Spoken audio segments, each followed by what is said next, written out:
Marta, 8 riflessioni sulla scrittura. Terza puntata. Saper vedere.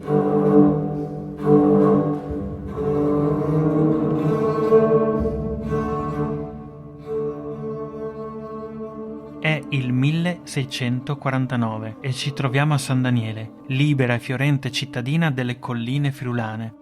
All'interno della cinta muraria c'è una minuscola casa fatta di pietre e legno, dove vive Marta Fiascaris, eretica recidiva, o relapsa, usando le parole dell'Inquisizione. Le strade del centro sono fangose, cosparse dei rifiuti del recente mercato, e stranamente deserte. 2 guardie si avvicinano a quella piccola casa dove abita Marta. Hanno l'ordine di imprigionarla. Qualche anno fa, noi di Matearium abbiamo casualmente scoperto la storia di Marta, mistica ribelle del Seicento. In questo podcast ti raccontiamo come la sua vicenda storica si è trasformata in una riflessione sulla scrittura e sulla drammaturgia, ricca di infiniti spunti.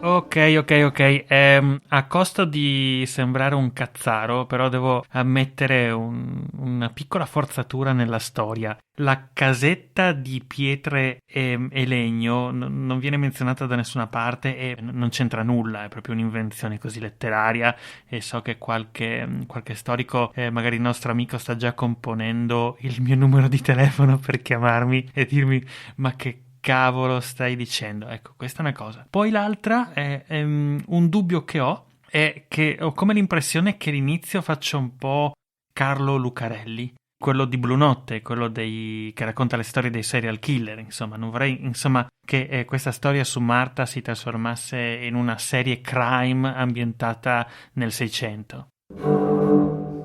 San Daniele del Friuli, 1649. Marta si aggira per le strade fangose e ricoperte di monnezza. In una mano stringe il crocifisso, nell'altra un fucile a pompa. Queste sono solo mie paranoie, ma adesso torniamo a quelle 2 guardie che si avvicinano ad una casetta di pietra e legno che non esiste. Alla fine, che importa? Le 2 guardie non sono arrivate a galoppo con le armi in pugno, non hanno nemmeno sfondato la porta, molto probabilmente hanno bussato e molto probabilmente quando mettono piede in casa Marta è lì, sull'uscio, che le aspetta. L'Inquisizione aveva già da tempo interrogato tutte le persone a lei vicine. La sua ex migliore amica, Giacomina Clara, adesso sua accusatrice, il suo ex prete confessore ed ex supporter pre Girolamo Bettina, adesso suo delatore, le sue fedelissime devote di Venzone di Trieste, alcune delle quali la difendono a spada tratta. Nessuno ne può parlare, perché il tribunale impone a tutti il più assoluto riserbo, ma il mondo attorno a Marta si sta sgretolando, e lei lo sa. Marta è troppo intelligente, perspicace, per non riuscire a interpretare uno sguardo impaurito o un silenzio sospetto in chi le sta vicino. Sa che è solo una questione di tempo, che prima o poi l'Inquisizione busserà alla sua porta.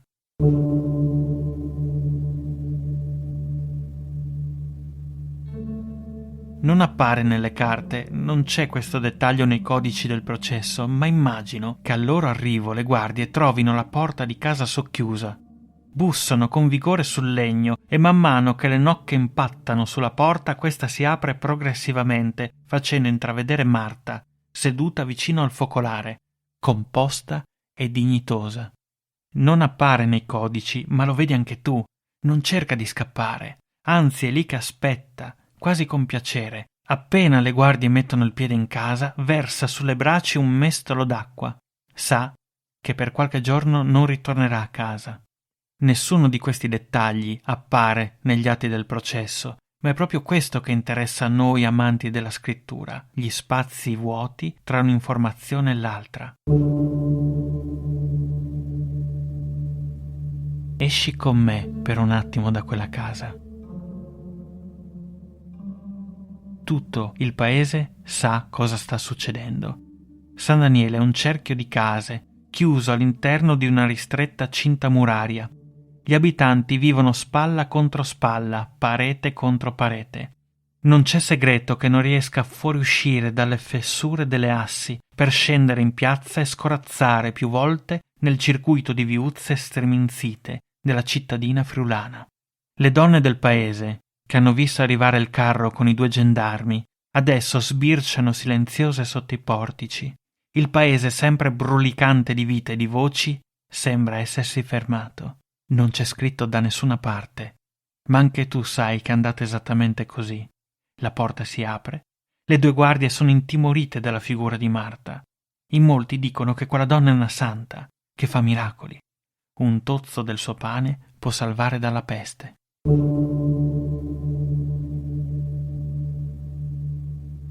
La guardia più anziana, con una esperta spallata, spinge la giovane recluta che lo affianca, catapultandola goffamente all'interno della casa. Il giovane gendarme, dalla barba incolta e dall'alito che emana vapori di clinto e aglio, ha davanti ai suoi occhi una stanza spoglia, un letto ordinato, una cassapanca, delle valigie e 4 donne che lo fissano con lo sguardo severo. Virginia, Antonella, Teresa e Marta, le 3 devote e la venerata. Davanti al soldatino c'è una santissima quaternità. Nessuna carta lo dice, ma tu sai che è andata proprio in questo modo. Le 4 donne si alzano, raccolgono i loro bagagli ed escono dall'uscio senza fiatare. Dai portici e dai balconi le donne del paese osservano. Ci sono la moglie del macellaio, la sorella del conciatore, la madre del panettiere, la fidanzata dell'arrotino, tutte donne che occupano un preciso posto accanto all'uomo che ne amministra la libertà e il volere. Marta e le sue fedelissime invece non appartengono a nessuno. Hanno scelto di essere libere, di vivere secondo le proprie regole, fuori dagli ordini della mondanità, fuori dagli ordini della Chiesa. Per questo adesso siedono su un carro decrepito che le porta lontano, lungo una strada fatta di pozzanghere e immondizia. Nessun documento menziona questi istanti, ma io e te sappiamo che è andata proprio così.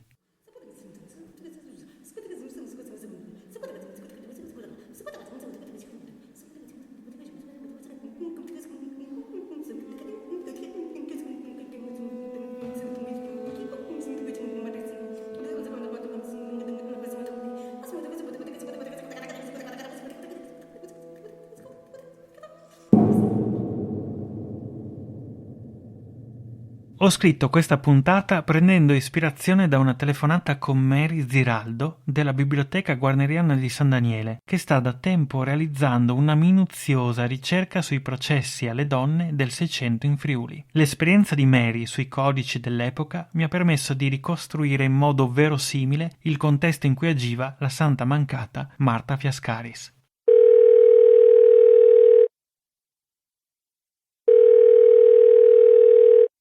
Il Seicento per il Friuli è stato un secolo complicato, pieno di carestie, di terremoti, di grandinate, di povertà, di guerre. Quindi questa situazione è sicuramente riflessa anche a San Daniele. In una cittadina viva, non dimentichiamo che San Daniele è stata una fra le prime comunità ad avere il mercato settimanale, quindi una cittadina dove c'era sempre stata molta vita, passaggio di mercanti, di soldati, di pellegrini, scambio di merci, una scuola notarile molto attiva e malgrado una situazione difficile comunque andava sempre migliorando anche dal punto di vista architettonico, l'ampliamento della loggia, la costruzione di Madonna di Strada, un brulichio di persone, di attività, di scambi, di movimento, quindi una cittadina sicuramente viva,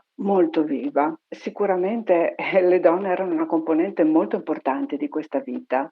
Le donne vivevano moltissimo in comunità e in piazza. Dovete immaginare delle case contigue, comunicanti attraverso scale, piccole corti, quindi era una vita molto condivisa, era impossibile avere riservatezza o privacy. Ecco perché le donne spesso venivano proprio chiamate a testimoniare nei processi, perché praticamente erano testimoni di tutto quello che succedeva. E in piazza naturalmente vi erano tutte le attività, piccole botteghe, artigiani, il falegname, il pellicciaio, il calzolaio, il vasellaro. Le mogli aiutavano moltissimo nelle botteghe e poi animavano questa piazza.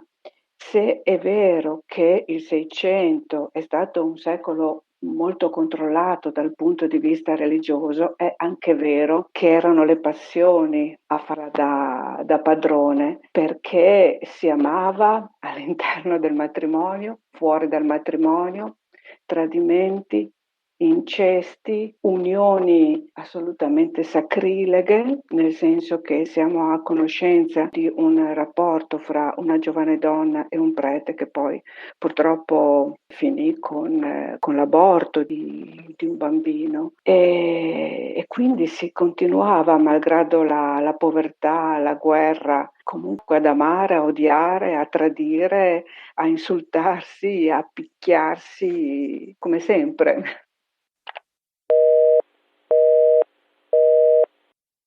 Ormai è un'abitudine e già lo sai che prima di salutarti ti vorrei proporre una breve riflessione su cosa hai imparato oggi da questa esperienza creativa fatta di sante mancate, di scritture e di tracce sonore. Le fonti storiche, gli eventi documentati sono dei punti che tracciano una precisa direzione, ma contrariamente a quanto accade nella geometria euclidea, quando si tratta di scrittura, tra due punti non passa una sola retta, bensì passano infinite storie. Il nostro lavoro, il mio e il tuo lavoro, sta proprio in quello spazio vuoto tra due eventi, in tutto ciò che non viene detto, ma che noi riusciamo chiaramente a vedere. Ti aspetto alla prossima puntata dedicata alla condizione femminile nel Friuli del Seicento.